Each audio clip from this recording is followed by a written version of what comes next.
आज इस खूबसूरत महफिल में मुझे शिरकत करके बहुत ही खुशी हुई और मैं अपने उस्ताद की भी शुक्रगुजार हूँ कि उन्होंने मुझे यहाँ पे मदऊ किया। इससे पहले भी मैं 2 से 3 क्लासेस जो है वो डॉक्टर इलाज साहब की जो है वो मैं ले चुकी हूँ। एक दफ़ा जब महर साहिबा के यहाँ हुई थी और उसके अलावा सर पहले हमारे मदरसे में भी आया करते थे, हफ्ते में 1 दिन की क्लास हुआ करती थी और बहुत ही मालूमाती क्लास हुआ करती थी। लेकिन वहाँ पर वो वक्त की कमी के बाइस और इस वजह से वहाँ नहीं हो सकी। तो फिर उसके बाद फिर सर जहाँ पहले रहा करते थे वहाँ भी मैं आई थी एक दफ़ा और इस तरह मतलब 2-3 क्लासेस मैंने ली थी और बहुत अच्छा लगा।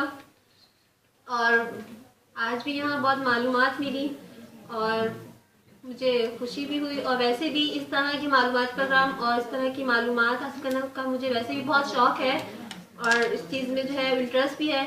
तो मेरी कोशिश रहेगी कि मैं आइंदा भी जो है इस तरह की महफिल जो है वो अटेंड करूँ, यहाँ आऊँ। बस ज़रा आने जाने का मसला होता है। तो आज भी मैंने जो है वो मिस साजिदा से कहा था कि मुझे सर ने बुलाया, तो ऐसा तो हो नहीं सकता कि मैं ना जाऊँ, तो आप जो है मेरे साथ चलिएगा।